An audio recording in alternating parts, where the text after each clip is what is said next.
I'll go. Hey, everybody. Welcome to tonight's late night happy hour. Brian Kamenetzky and Andy Kamenetzky joined tonight. This will be fun by the senior NFL writer at The Athletic, Lindsay Jones. Hi, Lindsay. Thank you for coming on. We appreciate it. How's it going? We always like to acknowledge people who are not West Coasters who are willing to do this show. Lindsay is a time zone over. So we thank her for staying up late. Adjacent. Yeah, Jason isn't West Coast. I was going to say your body probably considers yourself more on the mountain side than the West Coast side. Yeah, I always feel way more off when I go to the West Coast than I do going to the East Coast. There's just something about like waking up at 6 or 7 a.m. and being 3 hours away from your bosses or whatever. But no, it's fine. We're good. It's fine. I'm staying up late. It's okay. It's fine. Carry on. By the way, I've never met either one of you. But there we go. You're total strangers, but I did it anyway. One of the things that we got a lot to talk about. You've done some great work around COVID. You've done every kind of reporting out there on the NFL, and it's great work. But possibly my favorite thing that you do happens on a weekly basis when your 4-year-old makes her NFL picks. We do a podcast that's linked to gambling and all that kind of stuff. Should we take like her word? Like, she does seem to have a soft spot for the Jets. I know. Although, spoiler alert, she's not picking the Jets this week. I think it's like the first time in a month. We recorded her picks tonight. After bath time, she's in her Christmas jammies. She actually insisted that I wear my matching Christmas jammies to do this, but nobody needs to see mine. But she did not pick the Jets. So we actually, for the first time this week, I let her hear the results of last week. And then we kind of ran down the week's games, and she was like, what are those numbers? And I was like, well, that's how many games that team has won. And I'm starting to like influence her a little bit, I think. But I'm like, are you worried that she's been picking the Jets all year? Are you worried that it just reflects badly on you? It might. Well, the other thing, she is very oddly obsessed with Tom Brady, which who isn't? Very handsome, Lindsay. But I don't think she understands. She doesn't know who he is. Like, she couldn't pick him out. There could be literally two people standing there, and she would have no idea who Tom Brady is, but she really likes the idea of Tom Brady. Although I did talk her out of picking the Bucs last week, and she ended up picking the Chiefs. Because I was like, are you sure? Are you sure? I think, it's Patrick Mahomes. But she did pick the Raiders this week, although she hadn't picked the Raiders for a very long time. And my editor grew up a Raiders fan. And so every week she'll be like, what the hell? Lena's still not picking the Raiders. And then she finally, I believe 2 weeks ago, started picking the Raiders, and they lost to the Chiefs, and then they lost badly to the Falcons last week. But she picked them this week, did not pick the Jets. She finally now is on the Seahawks. Like, she didn't pick the Seahawks at all, and now she's picked the Seahawks. She is very into the Vikings, and I believe it is only because they are purple. I thought I was going to say because she's not aware of who Kirk Cousins is. Right. I think that's certainly part of it. But she has a fairly small knowledge base of like who NFL players are, and it's basically 5 NFL players, and they're the players so we have 5 Super Bowl bears, and each year at the Super Bowl since she's been alive, plus one that I was covered when she was pregnant, I've gotten the teddy bear that has the Super Bowl logo on it. And then we've named each of those bears after the Super Bowl MVP. So we have Von Miller, Tom Brady, Nick Foles, Julian Edelman, and Patrick Mahomes are our 5 that explains. Yeah. Well, that's interesting though, because on one hand you said, are you sure you want to pick against Tom Brady? It's Patrick Mahomes, which implied that she was aware of who Patrick Mahomes was. She is, but I don't think she's aware of his magic. Okay, but I just meant she would have the recognition because of the teddy bear. But you also have a Tom Brady teddy bear, but she's not really aware of who Tom Brady is. So what I think is really fun about this is it speaks to how with little kids and the way they latch onto things, there's no rhyme or reason whatsoever sometimes. Yeah, I mean, it was funny this morning. So at some point there might be 2 puppies that come in here and tear shit up. Good. I'm not sure if I can. I can, right? You can. No, you can. But of course, Shannon did. They. I like that you did it and then asked. I was like, I don't know. And they burst into her room, and as much as we tried to like puppy proof this place before they got here, they belong to my in-laws, and they're here for the puppies are here for a few days, and they, of course, the puppy jumped up on the bed and took Patrick Mahomes. And Lena's going, Mommy, Toby has Patrick Mahomes. And so I'm like chasing, like, drop it, leave it. And then she goes, well, thank goodness he didn't take Tom Brady. Like, thank goodness, not Tom Brady.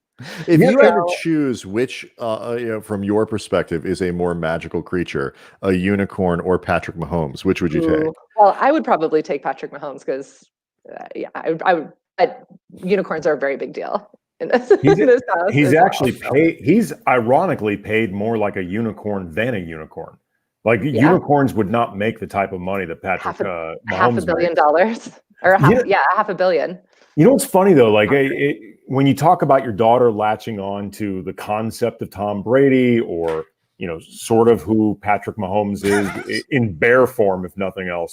Like my daughter is 9 now, but when she was, I'm guessing around 3 or 4, she started just latching on to who Kobe was through the TV.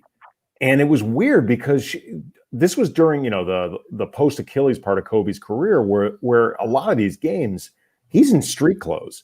But she just started figuring out that he was a big deal because even though he'd be on the bench, they kept focusing on him. Right, because the team was so bad, they didn't want to show what was actually happening on the floor. So she would ask me. It's a cool name, probably. It sounds cool. It's cool to say. It's cool to hear. So, I mean, she would like ask me who this guy was because I was always watching games. If they were road games, we don't travel. We haven't traveled for a long time covering the Lakers. So I'd be at home, and she would ask me who that was, and I'd tell her Kobe, and she'd be like, "Who's Kobe?" And I explained his career. And she just started becoming more and more kind of obsessed with Kobe. And she also, though, oddly enough, the only other Laker at the time that she was able to pick out in a crowd was Julius Randle. So Kobe and Julius Randle were her obsessions until LeBron joined the Lakers. But her knowledge point of LeBron in the beginning wasn't even basketball. It was that he had appeared on an episode of Teen Titans Go.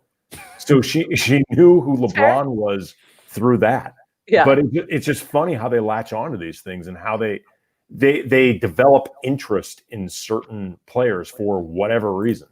Yeah, her other so my husband is from St. Louis, really big St. Louis Cardinals fans. Oh, well, so this will be perfect. So, obviously huge St. Louis Cardinals fans, married into a Cardinals family. It's like the one team that I've kind of adopted as like a team that I'm really a fan of now.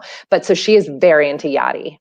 And I think part of it is just like he's a big personality. He's very recognizable. His name is really fun to say. That's the big one. Yeah.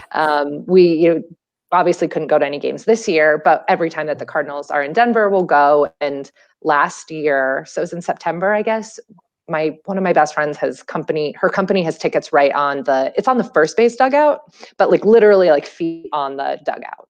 And I was able to like get her company tickets, and I took Lena and we sat, and I was like, well, we're behind the netting, right? I was kind of freaking out about the seats, and she was so into it because she was like, where's Yachty? Where's Yachty? Where's Yachty? And like stood up kind of like on my lap and was just like yelling his name. And any stadium, people just cheer for Yachty. It's just this, it's the Yachty chant or whatever.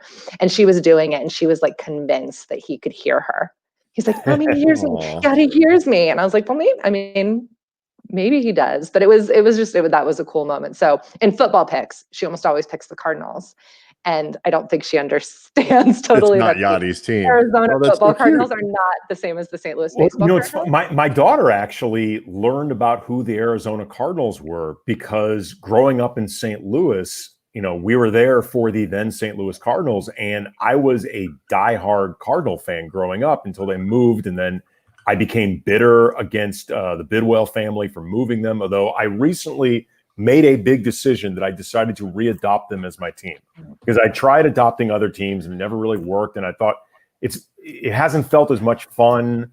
and Kyler Murray's fun. And, it's more now the son's involved with running this instead of, Bill Bidwell, who I'm still a little angry at. But my wife is a big time Cowboys fan. And when my daughter asked me if I was a Cowboy fan, I explained to her, no, I wasn't, and had to explain to her my deal. And she knows now the football Cardinals as the team that didn't know what to do with the ball, because when they were in St. Louis, that's who they were. Yeah. They were wretched every year and just never knew what to do with the ball. They were bad. Really, really bad. So where did you guys go to high school? Country Day. Okay. My husband's went to Webster Groves. So. Okay. I've played the St. Louis geography. Well, no, I mean, that's the question. But like, it's for people who don't know, Country Day is a prep school in St. Louis. So like, I always hate answering that question because generally speaking, the assumption is, and in the case of me, they may be correct, but Andy's a good guy, that we're going to be assholes. And it's unfortunate. Like the one of the, she's not there anymore. And I feel terrible. I can't remember her name, but one of the PR people from the Rams is from there, and it was from St. Louis. And she asked me that, we kind of figured out, where'd you go to high school? And I was like, and I told her, and it was one of the first times in a while that I got the look like, oh, so you're an asshole. And I was like, yeah. Well, my college roommate was from Clayton. And so I got like indoctrinated into this very early. And then there's just a ton of Mizzou/St. Louis people in Denver. Yeah. In Denver, and then also in sports media. So I feel like I've just been very immersed in this. So you probably know our guy, Ben Hockman. Oh yeah. Very. Yeah. He's one of our closest friends. Yeah. Another asshole. Yeah, totally. Yeah, Ben's a really unlikable guy. Man. Oh, what a horrible human being he is. Well, he is probably asleep. He has a newborn now, so that's true. Or he's awake. One or the other. Well, it's probably it's only midnight there, so they're probably, maybe in between. We have not asked him to do the show yet. So we do want to make sure.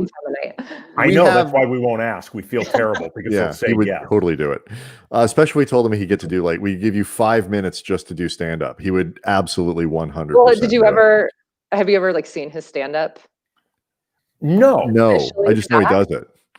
Yeah, well, I mean, it's been a while, I think, since he's done an official set, but I once saw him at Comedy Works in Denver when they had one of their amateur nights, and he did a pretty good job. He always will try out some of the jokes, and we'll have to be you need to walk that one back, or whatever. But yeah, do it again, except make it funny.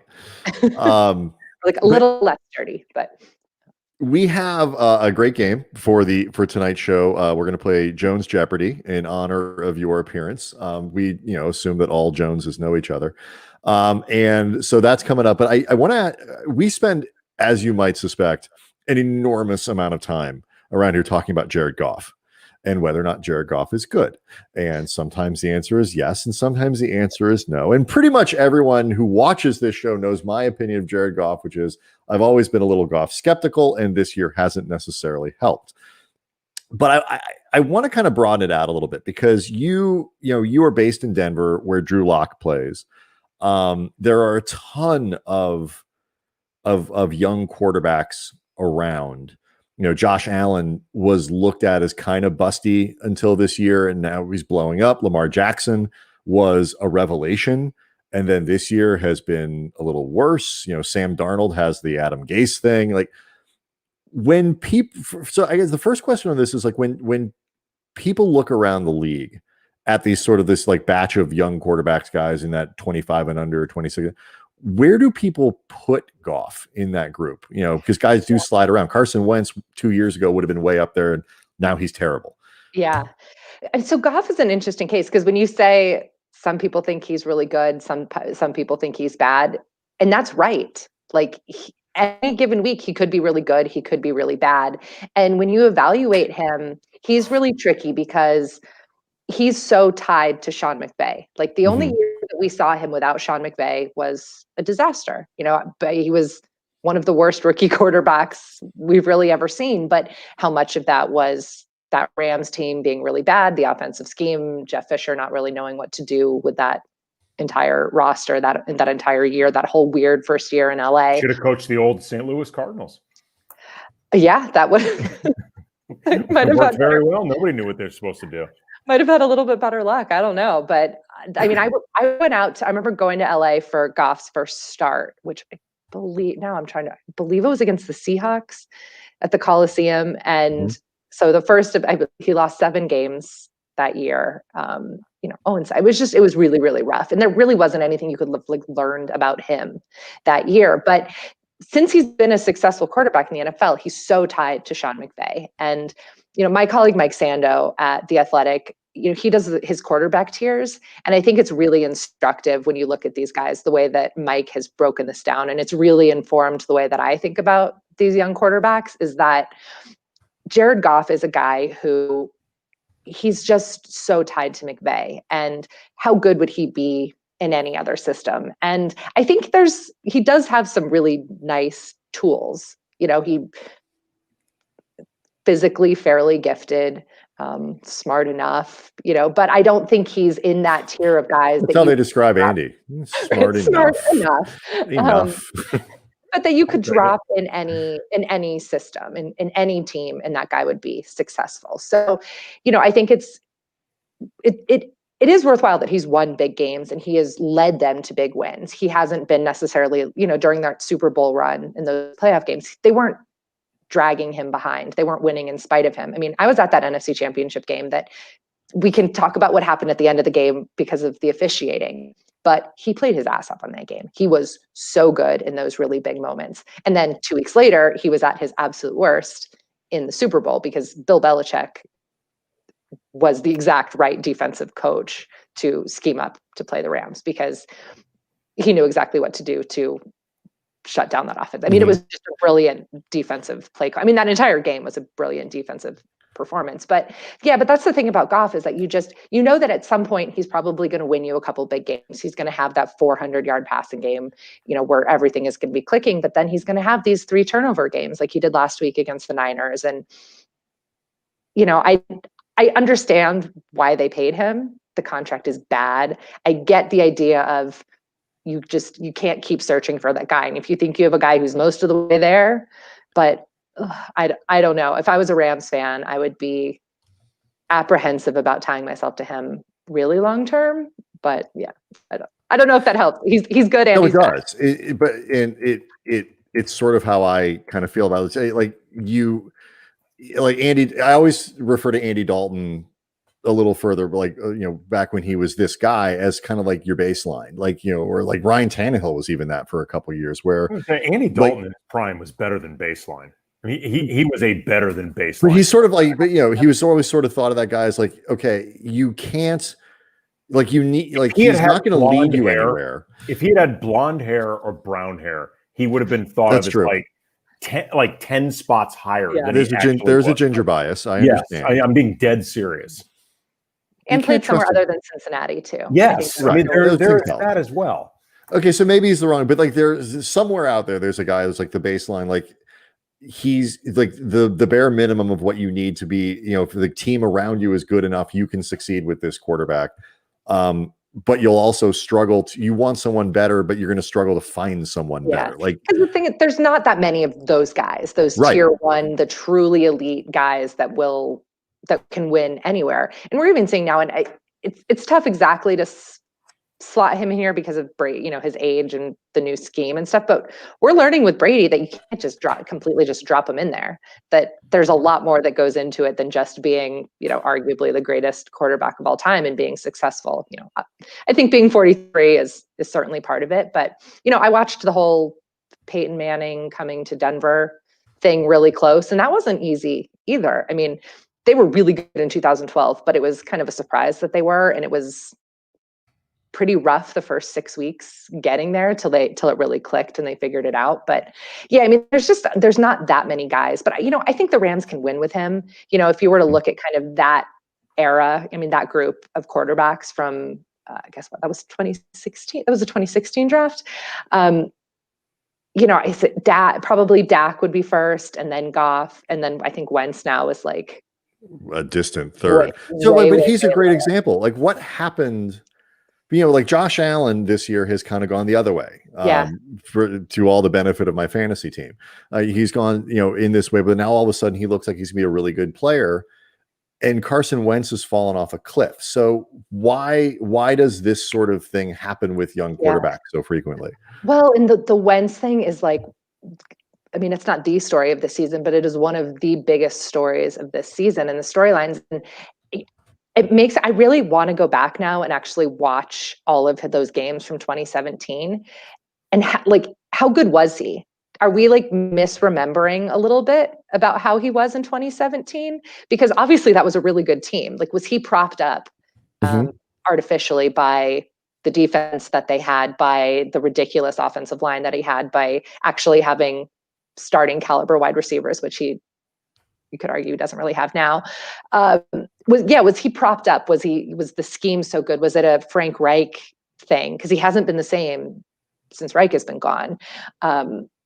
So I'm curious if maybe what we saw during that stretch in 2017, when he kind of got into that MVP conversation, if that was kind of a mirage. And the guy that we're seeing now, like maybe he's not truly as bad as he's played this year, that there's just a lot of stuff that's going wrong in Philly, but that maybe he's actually closer to this guy than he was to that 2017 guy. And if that's the case, then the Eagles made a huge mistake in the type of long-term contract that they gave him, which I guess now was like a year and a half ago.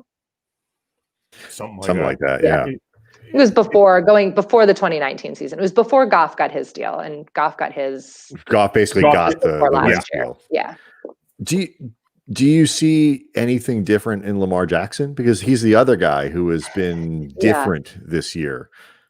Yeah, I mean, and I think that the thing with Lamar too is that you used the word revelation, and it's completely the right word, because nobody was expecting that sort of year from him last year. And he was just this enigma. I mean, he was just so fun to watch week in and week out. And they were so good that second half of the year. I mean, they weren't great that first half of the season. So I think maybe it was unrealistic to expect that 2020 Lamar Jackson was going to just pick up where he was in December of 2019.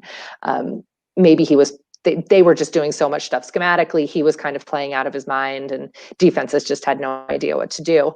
I also have some questions about just like foundationally some of the things around him this year. I mean, what was so fun to watch in 2019 is that we're such clearly an organizational philosophy of, we are going to make Lamar Jackson succeed. We are building around him. We're building this offense to him.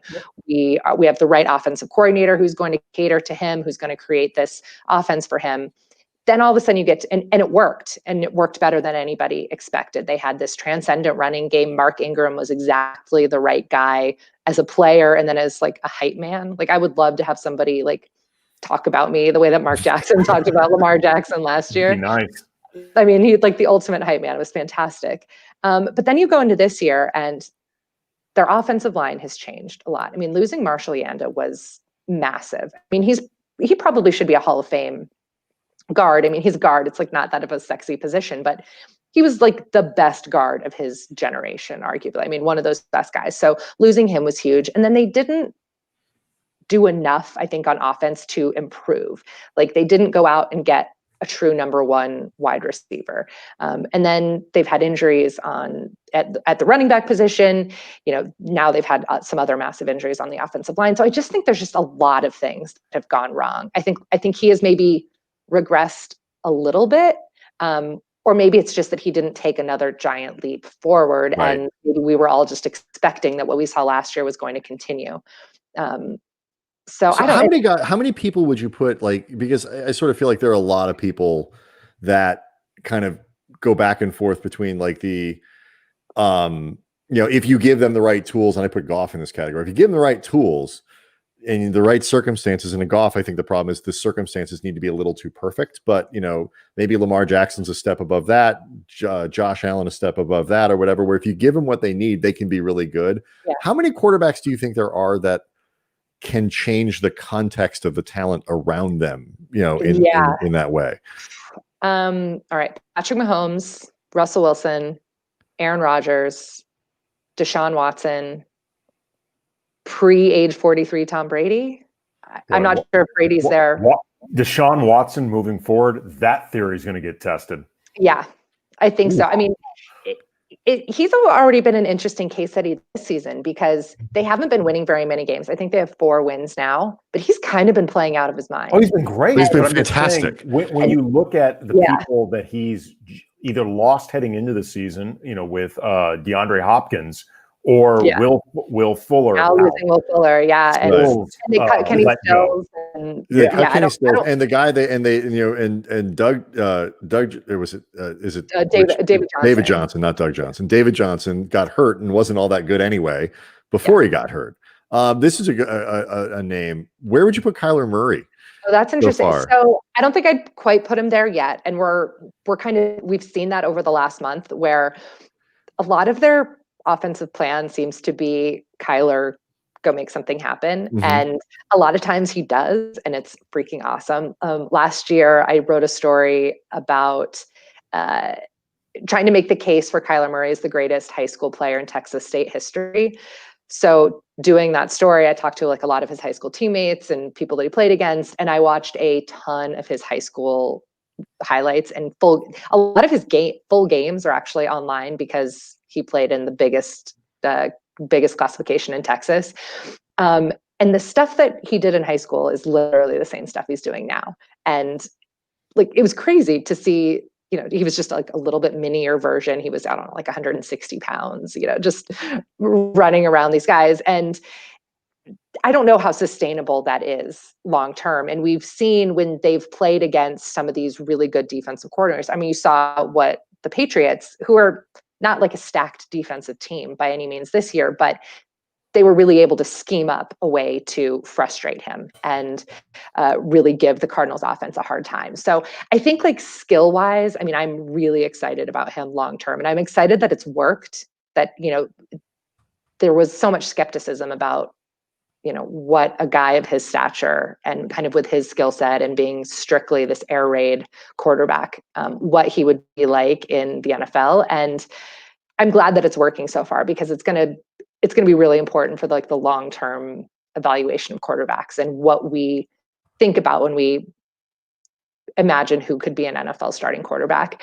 I'm not quite ready to put him in that category yet, but I would look at him, you mentioned Josh Allen is the guy who's really kind of on the upward trajectory there. This time last year, you would not have put him in that conversation. He's really the guy who's really trending up just in terms of how people look at him and the evaluation of him. Mm-hmm. And he's such an anomaly though, because he was not an accurate quarterback in college.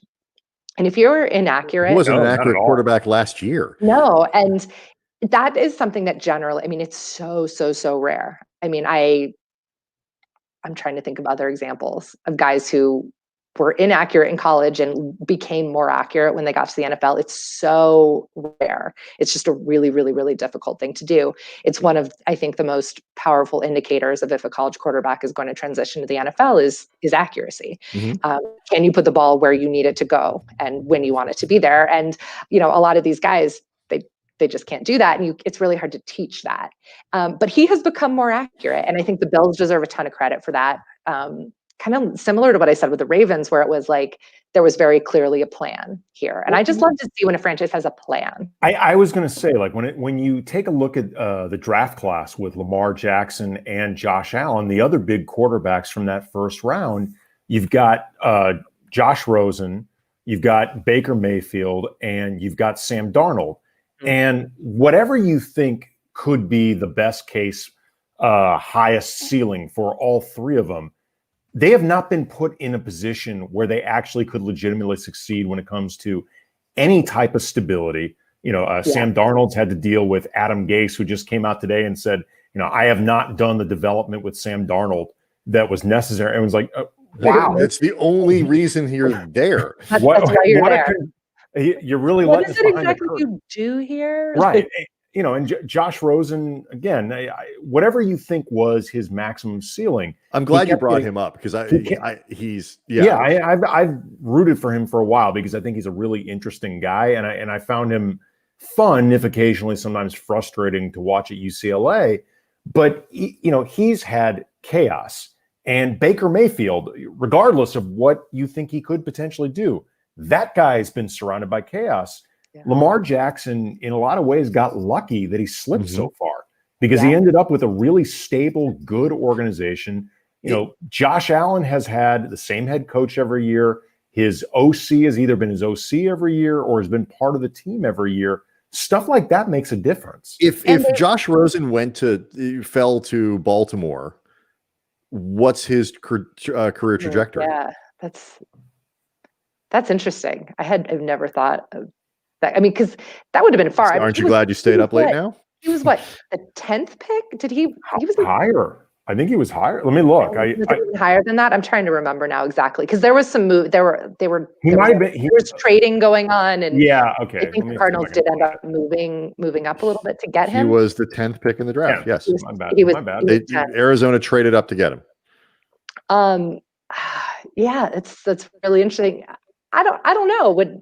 I'm pretty sure Joe Flacco still would have gotten hurt, and he would have had to play. But no, I don't think it would have been quite the same. But I think he at least would have had. He might have developed better, even just as a backup. Like he might. Maybe you don't end up in Miami in that. I mean, just tragic situation there. That was such a weird situation and a weird trade. And now he's in Tampa, which is on the practice squad, I think. Yeah, he's on the practice squad, and so he's like inactive, but so he's part of the quarterback room with Brady and Blaine Gabbert. Okay, is he in the room? Because this is where Denver went wrong, correct? Yeah, Denver didn't have like a designated survivor or whatever it is. Bruce Arians was the first guy who brought this up back in the offseason. He kind of said, I think we might have to quarantine a quarterback, and then he didn't end up doing it. But now some teams are. I mean, there were a couple that did it originally. The Bills have been doing it with Jake Fromm. The Eagles started to do it with Josh McCown, although he was in Houston or somewhere in Texas, so it wouldn't have worked. I mean, right? That's a little too far away. Yeah, so it's like if all of a sudden, Carson Wentz and Jalen Hurts, and I think they still have another quarterback too. Nate Sudfeld. If all three of them had gotten wiped out, it's not like they could have gotten him in the building on a Saturday afternoon. But yeah, I mean, more teams have done it now. The Broncos are going to make Blake Bortles their designated survivor and isolate him away from the rest of the team. I believe the Giants are now doing that with Alex Tanney, who they just signed. They're going to kind of keep away. It would be very wise for all of the playoff bound teams to try to do. When they do that, does that mean they stay away from not just the quarterbacks, from everyone, correct? Well, certainly from the other quarterbacks. They don't necessarily have to stay away from the coaches. Like they can go through like drills on the field with coaches at a separate time, as long as they're all wearing their masks and are distanced from each other. I think the idea is to keep them away from the other guys in their position groups so that they all don't get wiped out via contact tracing. I don't think they're so worried that all of a sudden one of the guys is going to come in infected and infect everybody else.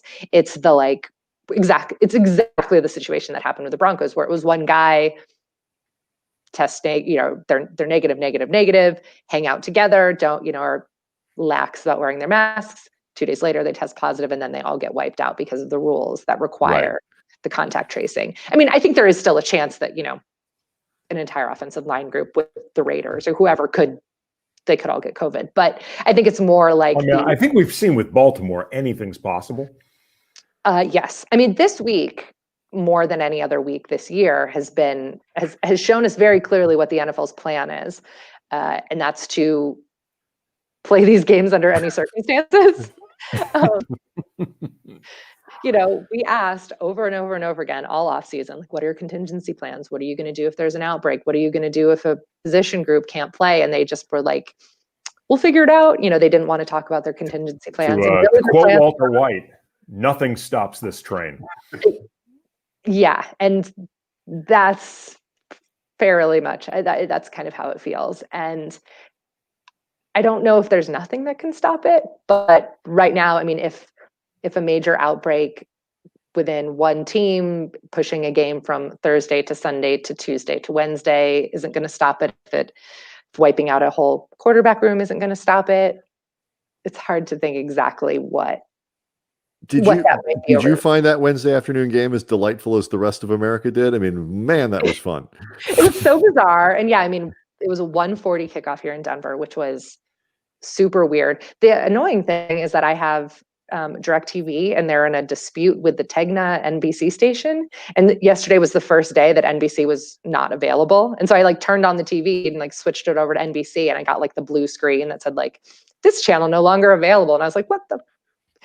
I had to figure out like the workarounds to go through some like local app or whatever to get the game. Right, and after all that, you got to watch that football game. Yeah, so that was your reward. Did you miss the completion? Trace McSorley's completion. Oh no, I'm sorry. I'm thinking about. You're thinking about the Denver game, the one completion. I was at that game. I was in the press box. Oh wow! For that game. Yeah, I've only gone to 3 games this season, and that was one of them. So it's hardly calling it a football game. But I just joked about Hinton, but like that situation, beyond being unfair to him, that's just surreal. Yeah. Like the idea of you're tossed into this game with like 24 hours notice. You don't really play the position at all. And like, how much has he even been around like these dudes? So almost none. So not only had Kendall Hinton not played quarterback in the NFL, he hadn't played in the NFL, period. He was an undrafted rookie at a Wake Forest this year, got cut at the end of training camp. So he got cut on September 5th or whatever the roster cut down day was. And then he was like working a sales job. He was back in North Carolina, and it was kind of in like pseudo sports marketing, but I think like the very low level, like selling the fundraiser type deals in for these marketing companies. And the Broncos called him back up to the practice squad on November 4th. So he came back to Denver, passed all his COVID protocols and everything, and then was, working as a scout team receiver, doing a lot of special teams stuff, catching punts. I think they were looking at him as a potential, scout team slot receiver, maybe if they needed a punt returner to call up to the active roster for whatever reason. So, which is basically like being the starting quarterback. Pretty much, yeah. So they're almost the same.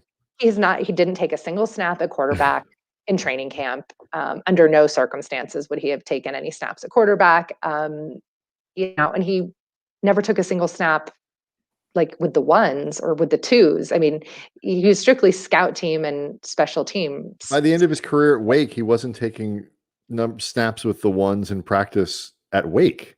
Yeah, no, I mean, he was a full-time wide receiver by the end of his career. And he had some like nice receiver games. And I talked to Dave Clawson, the head coach at Wake, and their quarterbacks coach on Saturday night, like when they realized, when it was like this was going to be the guy. And it was one of the, it was all those calls of like, well, who is this guy? What should we know about him? And all the stuff they could say was like, great hands, really great hands, really good. I'm like, well, that's clearly what you want in your starting quarterback. But the other thing that they all said about him was just great kid, poised, like the right temperament, that, this was a really shitty situation, but that it wasn't going to, like, he wasn't going to have a panic attack and like completely freak out. And like, he would be cool. He could come into the huddle and he wouldn't, I mean, can you imagine, like, I joked about, again, sort of brain cramping with which team we're talking about, but I joked about the idea of, did you miss the completion? Yeah. The reality is, if you put the average wide receiver around the NFL, like one that has been practicing with his offense on a regular basis, and said, we want you to play quarterback for a quarter. Let's see how many completions you get. Yeah. They're not going to get many more than Hinton. Yeah. In all honesty, they're not. No, I mean, it was a real reminder of just how hard that position is. I mean, you could make the argument, I think it would be a pretty easy argument to make, that there's no harder position in all of professional sports than playing quarterback. Absolutely. And this kid was asked to do it on 24 hours notice with no practice. And it's going to be a hell of a story for him to tell for the rest of his life. I mean, he may never play another snap in the NFL. I mean, he may never get called up as a wide receiver. I hope he does. I hope he gets the chance to like catch some punts. Shouldn't the Broncos give him a game on the active roster just to reward him for having to do that?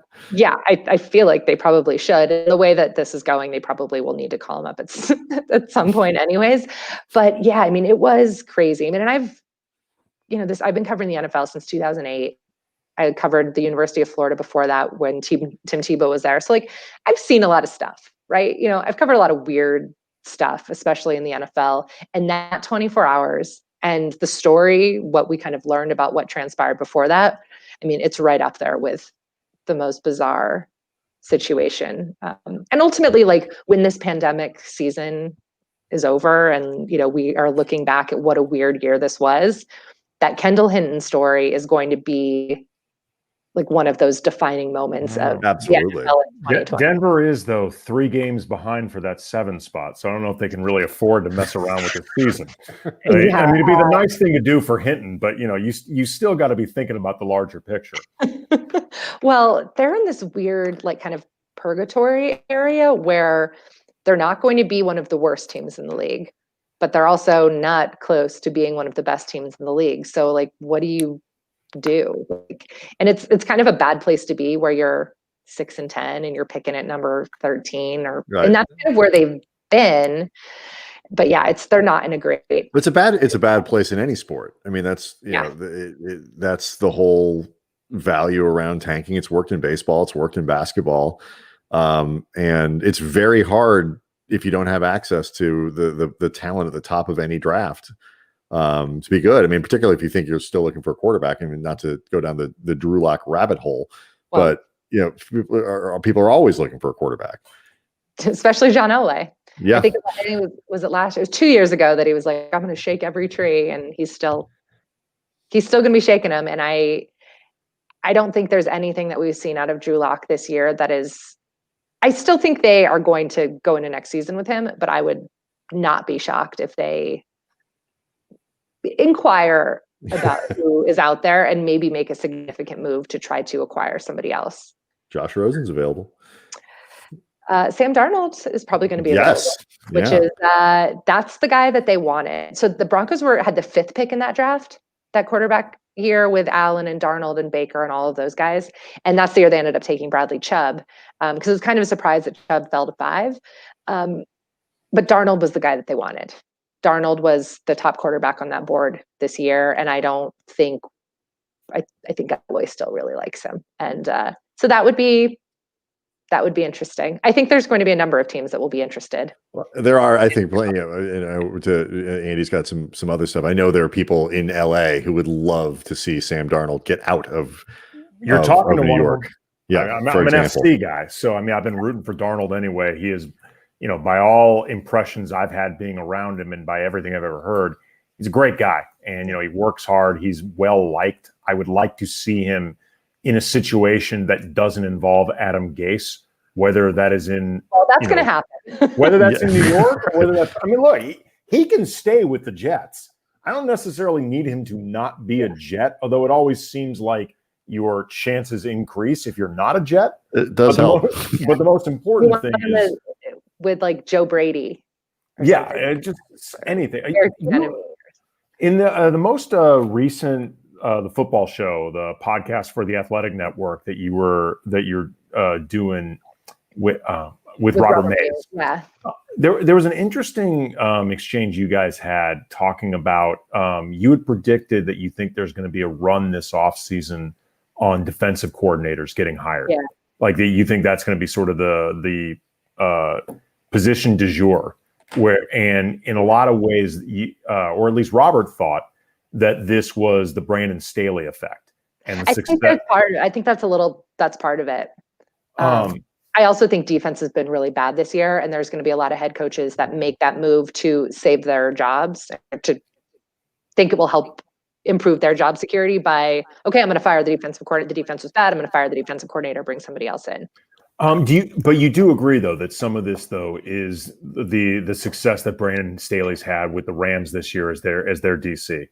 I think there's a bit of that, yeah, because he's been this breath of fresh air for them, and he really is the Sean McVay of the defense. And I'm glad you went there, because that's really what I wanted to get into you with.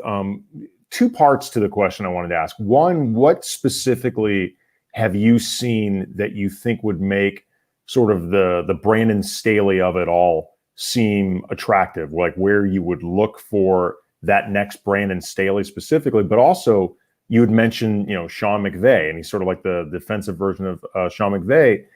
It's really interesting when you see which coaches start that sort of trend and which one doesn't. Like, the Rams are playing the Cardinals this weekend, and Cliff Kingsbury, a lot of people think, got the benefit of the Sean McVay narrative. Remember, he was going to be USC. Right.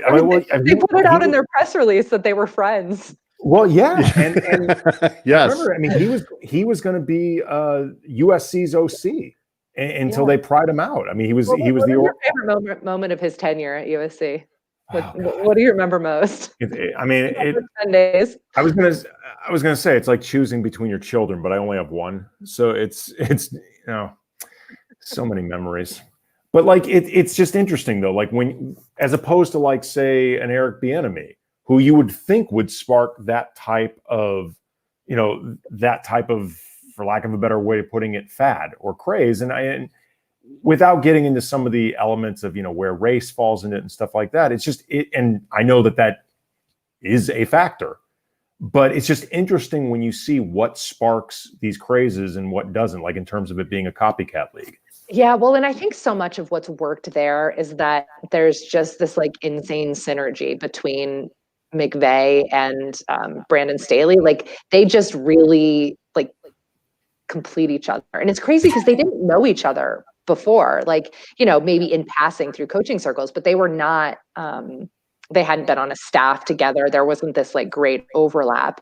I think there were people who, so he came from Denver, where he worked, I guess he was with Joe Woods at some point, and like he had come with Vic Fangio, so there wasn't a ton of like crossover there. But I think there was just this understanding that they would, the first time they met, that they were both just like, it was like the best first date ever, and but I think what has succeeded there, and that is pretty universal in coaching, is that he knows how to get the most out of his personnel and get the best out of these guys. And it helps that they have some very, very, very talented defensive players. Look, if you can't make Aaron Donald look great, then you should not be coaching, right? But and if you can't make Aaron Donald and Jalen Ramsey look great, yeah, right. The problem might be you.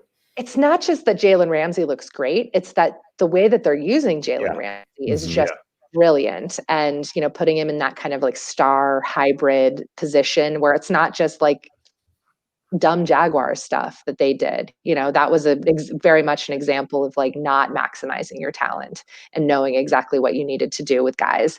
So I just think that I think that's part of it. And so it's not necessarily like, okay, we don't have to go find the next Brandon Staley, but you need to have guys who, one, have a plan. I feel like this is the thing that I always come back to, but that you have a plan for all of these players, because scheme is great. It's great that you can like scheme up, X's and O's when you're standing in a classroom. But if you don't actually know what to do with the guys that you have and to make those guys better and do it on a week-to-week basis where it's really matchups and doing against all sorts of different offenses and those sorts of things, then like it doesn't really matter how great your scheme is.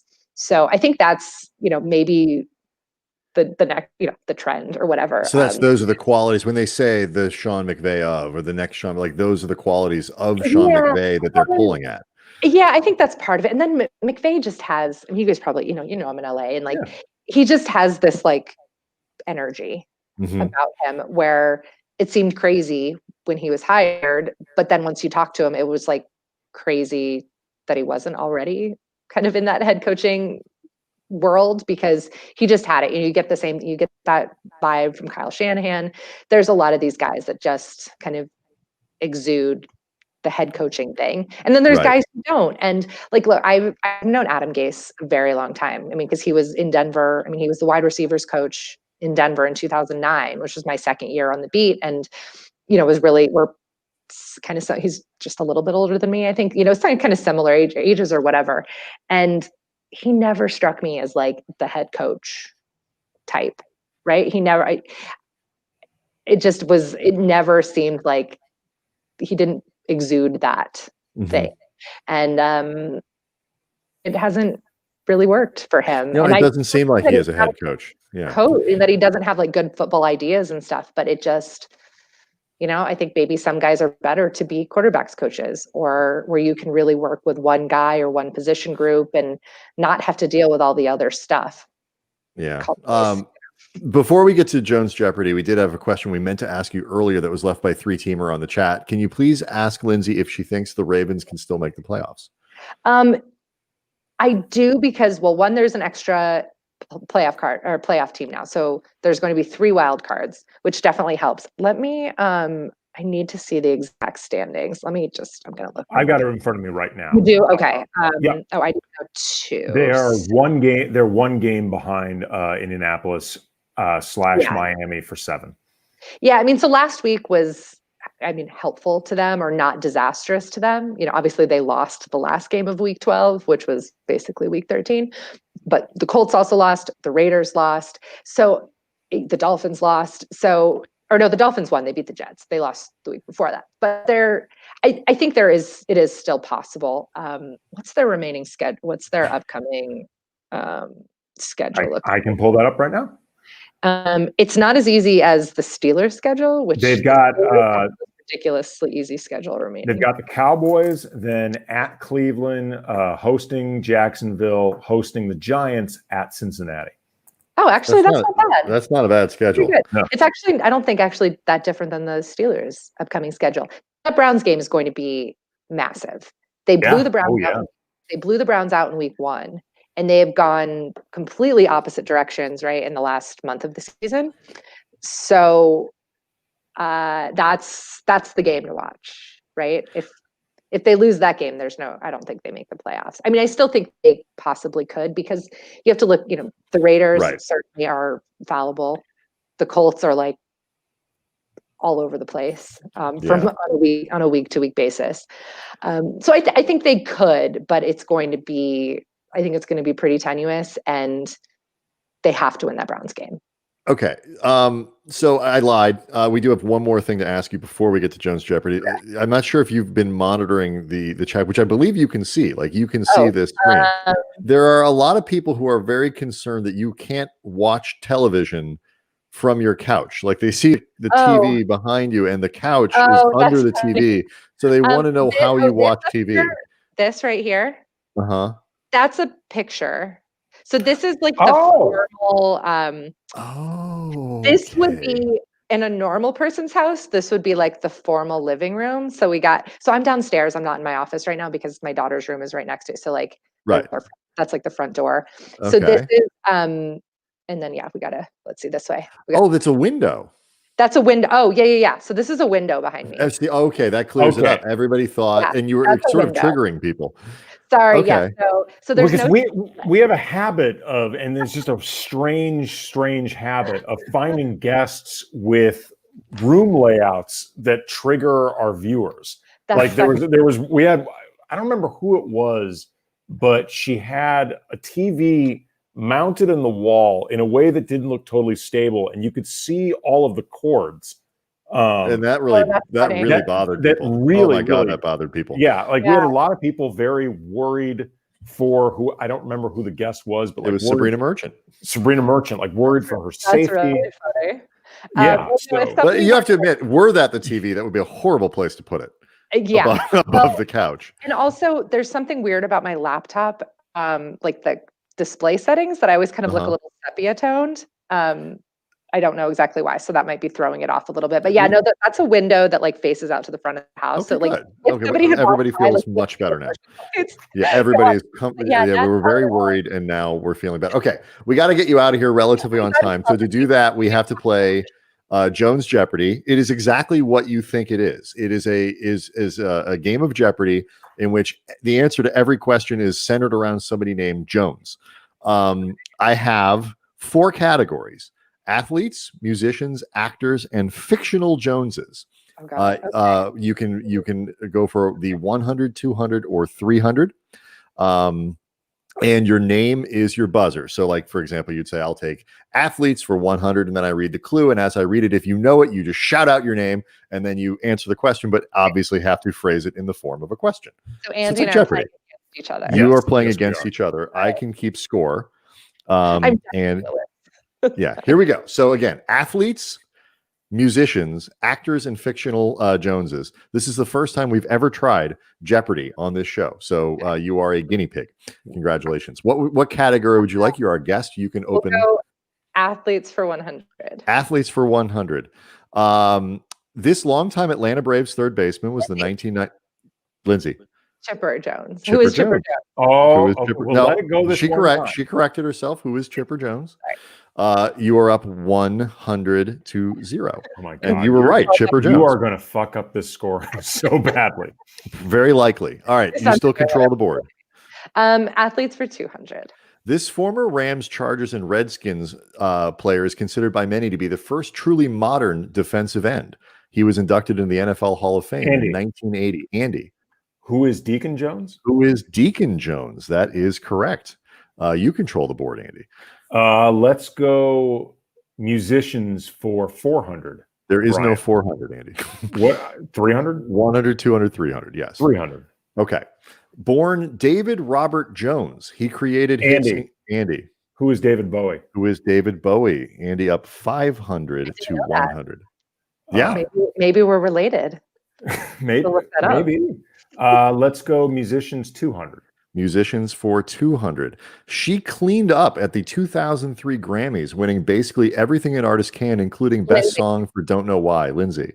Who is Nora Jones? Who is Nora Jones? Lindsay up to $300, trailing Andy by 200. You control the board. We'll go fictional characters for 300. Fictional Jones is for 300. This Jones, played by Kim Cattrall, was made famous on Sex and the City.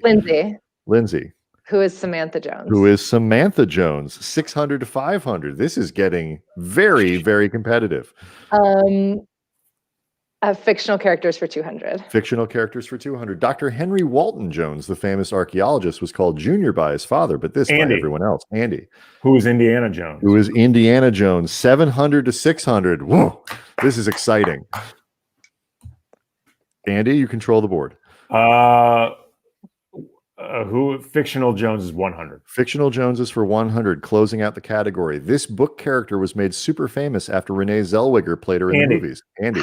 Who is Bridget Jones? Who is Bridget Jones? Yes, Lindsay kicking herself for not buzzing in faster, I can tell. Forgetting how to say my own name, apparently. Yeah, damn it. Andy, all right, we have actors, 1 left in musicians, and 2 left in athletes. I'll take the remaining musicians. It's not unusual to love this singer of It's Not Unusual. Andy. Who is Tom Jones? Who is Tom Jones? That is exactly right. 900 to 600. Actors 300. Actors for 300. She bounced around in a stream of mostly minor roles in TV and film before landing the role of Betty Draper on Mad Men. Andy. Who is January Jones? Who is January Jones? That is correct. You are now up 1,200 to 600. Lindsay. I knew this was coming. Is there a daily double? No, but there is a final Jeopardy. I didn't think about daily double. It's the first time we've tried this. You could arbitrarily add one. This is true. Okay, go ahead. Actors 200. He was a guard on Harvard's undefeated 1968 football team. Andy. Who is Tommy Lee Jones? Who is Tommy Lee Jones? Why, you didn't even need the clue. Yeah. That's really impressive. No, I didn't need the clue. I needed to get all the way to The Fugitive probably for that one. That's exactly right. But he was best known for playing U.S. Marshal Samuel Gerard in The Fugitive. What you really need is for Brian to arbitrarily give a daily double. I will as soon as she buzzes in. I can't do it until after Lindsay gets one. I need her to control the board before I can give the daily double. All right. Andy, we have 2 left. Musicians for 100, actors. And 1 sports for left for 300. I'll take actors for 100. Actors for 100. This Welsh actress has starred in films including Entrapment, The Mask of Zorro, Traffic, Chicago. Andy. God damn it. Who is Catherine Zeta-Jones? That is correct. Trying to help Lindsay, but it's not working.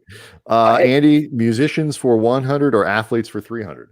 Let's go musicians for 1. Actually, no, I already asked that question. How about athletes for 300? Let's go athletes 3. He was the winner of the Kentucky Derby and the Preakness in 2004, but fell short of the Triple Crown by finishing second at the Belmont. This is all you, Lindsay. A horse? It is a horse. Wait, no. Ask it. That is a question.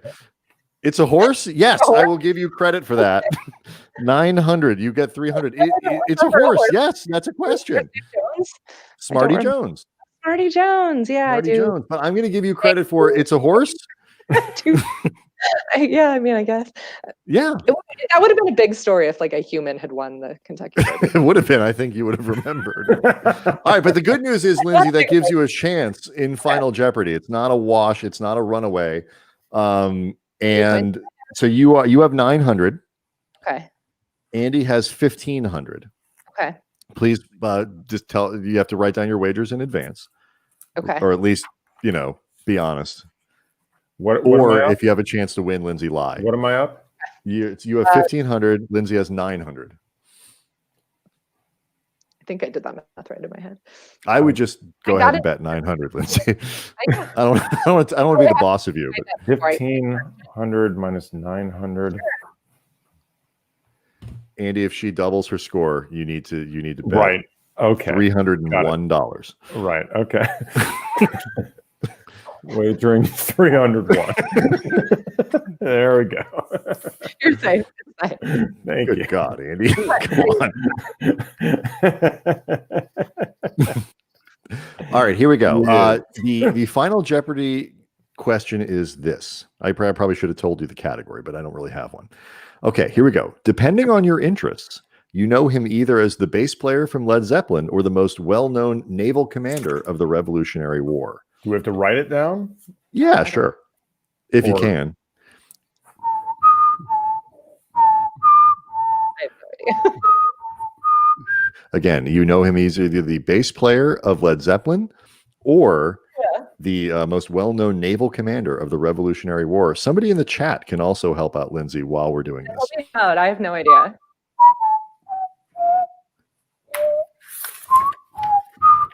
All right. Lindsay, you are behind. I think you need to go first. Yeah. See, I would have had a different I can't read that, but John Paul Jones. that is correct. Okay. The answer is John Paul Jones. Very good. Also a contestant on The Bachelor or The Bachelorette. Oh. I would have gotten that one right. You what did you wager? 900. Very good. You're up to 1,800. Andy, did you come up with John Paul Jones? Oh, he is. Who is John Paul Jones? Did you wager more $301. $300? Yes, because you told me what you told me what bet. Would you had I not actually told you what the number was? 50-50. Oh, that is unfortunate. Lindsay, you lose tonight's inaugural Jones Jeopardy by $1. It's all right. I'm technically not legally a Jones anymore anyway, so it's fine. Oh, what? Okay. Yeah. Well, we'll use your married name for the next round. Yeah. We could next time, which will be a little easier probably, but no, that's fine. My ego. Next time, which will be never, she says. As this was totally a one-off. I'll do a Wikipedia search of all the famous Joneses. All right, that's how I found this. Thank you, Lindsay Jones, senior NFL writer at The Athletic. Thank you so much for doing this and staying up late. I know it's not easy. This was fun. My child will certainly be up soon. Hopefully, I'm amazed she actually didn't wake up at all. But yeah, no, this was great. It was really fun. Thanks for having me, you guys. Really appreciate it. Thank you very much. Great meeting you too. It was nice to meet you guys too. My daughter's NFL picks will be up. We taped them today, so stay tuned. Okay. We will tweet those out when they come out. It is the best part of anyone's week. It's at by Lindsay H. Jones. I'll probably tweet them Sunday morning. Okay. A couple hours before the game. But spoiler alert, she's not taking the Jets this week. So she finally watched game tape of Adam Gase, and it's not worth it. Tomorrow night, Damon Rangula will talk NBA and some Lakers stuff. Obviously, a busy week for the Lakers with LeBron and AD both extending.